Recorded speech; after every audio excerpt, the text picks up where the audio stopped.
E aí, pessoas lindas e outros? Eu sou o professor Luiz Fernando, professor de Geografia. Alguns alunos me chamam de Luffy. E eu vou ser o professor de Geografia do Brasil, certo? E a gente vai começar falando sobre agropecuária do Brasil, certo? Bom, o primeiro assunto que a gente precisa falar é sobre o colonialismo. A nossa história, com a agropecuária, ela começa no colonialismo, certo? Os colonizadores usaram as terras brasileiras para produzir produtos para levar para a coroa, certo? A gente começa com a questão de retirada do pau-brasil, mas também tem a questão da produção de cana, também tem a questão do café, né? Então o Brasil tem essa relação aí desde os primórdios com a agricultura, né? E também depois com a pecuária. Vamos falar um pouquinho sobre plantation. O que é plantation? Quando eu falo plantation, talvez de cara você tenha traduzido aí na sua cabeça e falar, é plantação. Tudo bem, talvez a tradução para o inglês, grosso modo, seja plantação. Mas quando a gente fala de plantation, a gente está falando de uma coisa bastante específica, tá?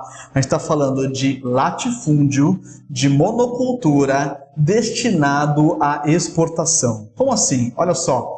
Latifúndios são grandes propriedades de terra, certo? Mas quando eu digo grande, é muito, muito, muito grande. Eu não estou falando assim de um campo de futebol, não. Eu estou falando de uma área do tamanho de municípios inteiros, de uma única pessoa, por exemplo, né? Ou de uma única família.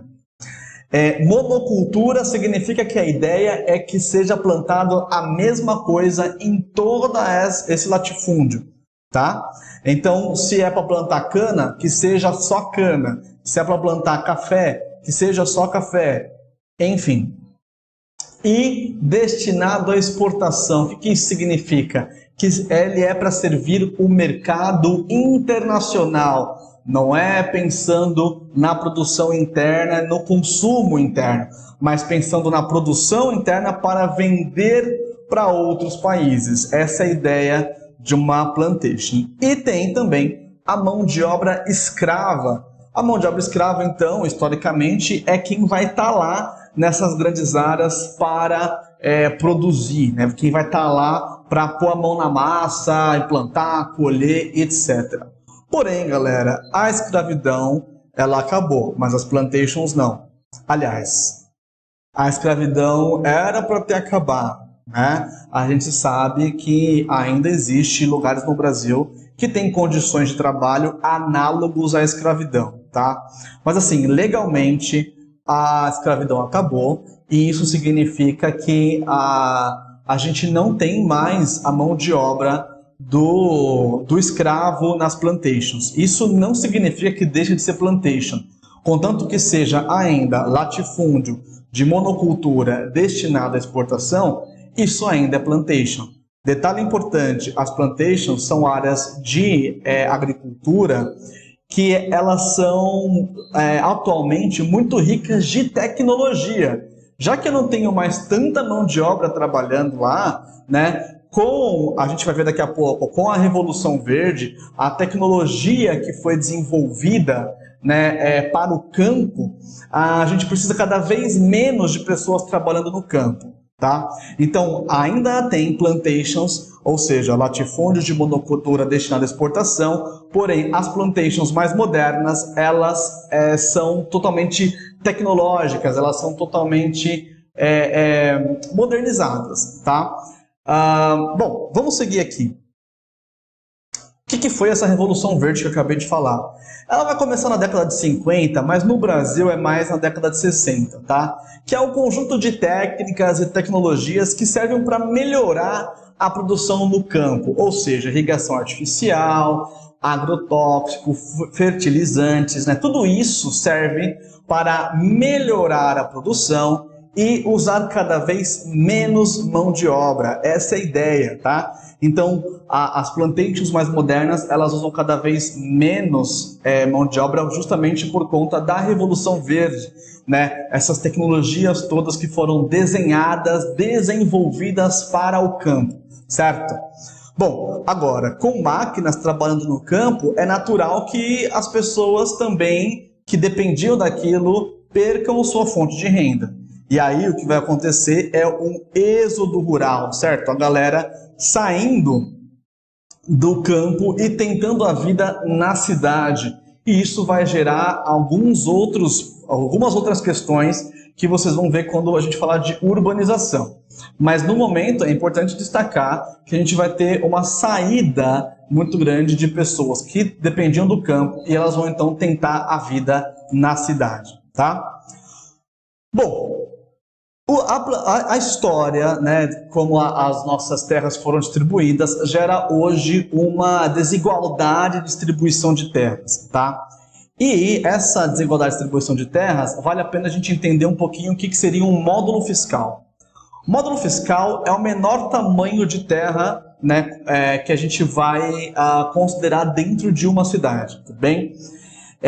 Só que isso varia de cidade para cidade, tá? Então, por exemplo, o que é o módulo fiscal, né, para São Paulo não é a mesma coisa que o módulo fiscal para Mato Grosso, não é a mesma coisa que Ceará. Então, cada estado, cada município tem o seu padrão, tá?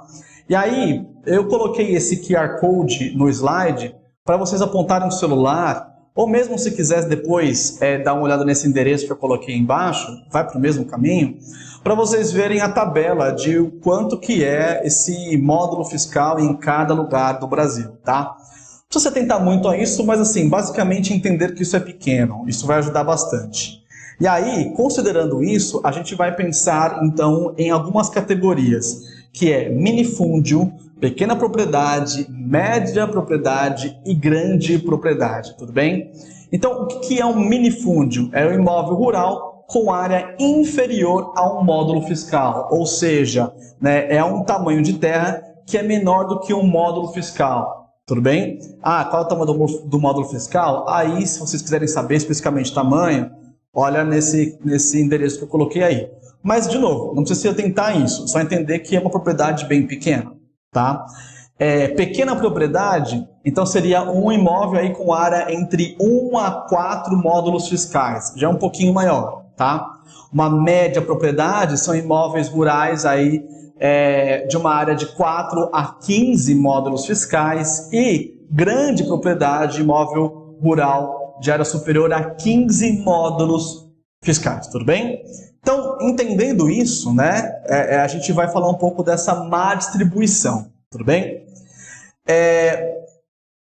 Aqui nós temos uma tabela que mostra aí o número quando eu digo aqui é quantidade e a área. Então, a área já diz que é o tamanho ocupado, tudo bem?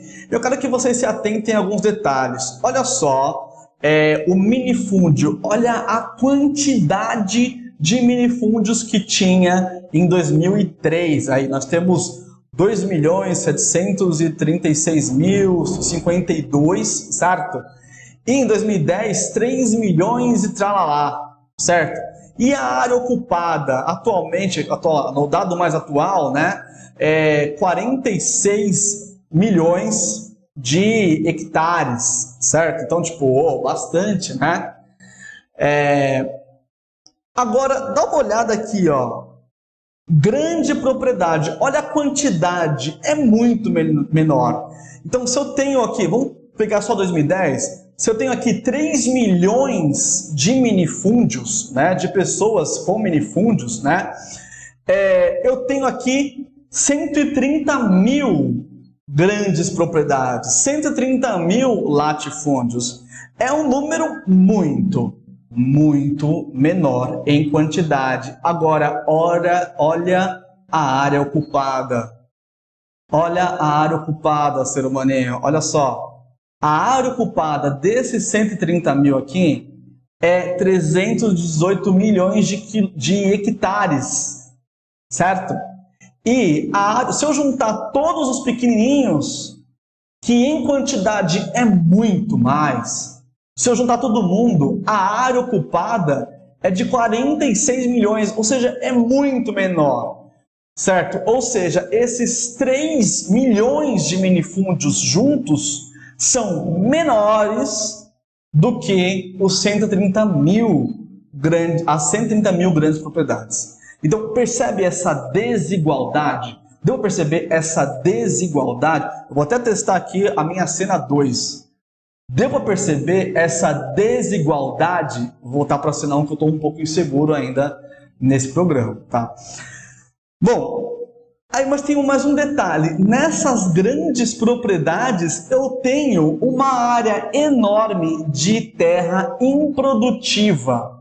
Ou seja, a pessoa tem uma área enorme, certo? Gigantesca, produz muito, tanto que não dá para produzir mais. E tem mais terras do que é capaz de produzir. Né? Então, é muita terra, certo? Bom, acontece então que tem uma área que não é usada para nada. Não está plantando, não está criando animais, não está morando, tá nada. Enquanto eu tenho um monte de gente que nem tem terras. E aí a gente vai entrar num assunto delicado, né? Que é o assunto de reforma agrária. Vamos ver esse mapa antes? Que ele mostra aí a área dos imóveis rurais pequenos, médios e grandes. Então, repara, né? Onde estão os pequenos? Os pequenos estão aqui no Nordeste, aqui no Norte, bem ao Norte, né? Nessa parte aqui, Sudeste e Sul. O médio, né? Está um pouco mais para o interior. E as grandes propriedades, né? Elas estão essas de vermelho aqui na região Centro-Oeste, né? Essa região aqui ao sul da região norte, então a gente percebe aí que são áreas que a galera dá uma aproveitada aí por ser um vazio demográfico, por ter pouca fiscalização, para dar aquela expandida na área agrícola também. E a gente vai voltar sobre essa questão. Mas olha só, reforma agrária, o que é isso, galera? É uma lei, nem é inventada pelo Brasil, sabe? Tipo, não é uma ideia nossa só. O Brasil ele se inspirou em outros países, Estados Unidos fez reforma agrária, diversos países também fizeram, Cuba fez, mas assim, do que se trata? Se trata de pegar as terras improdutivas, fracionar e dividir para quem não tem terra. Ou seja, não é tirar do proprietário a terra que ele está usando, é tirar do proprietário a terra improdutiva, que ele não está usando para nada, está lá parada, e que poderia ser útil para alguém. Então, aí que está a ideia da reforma agrária.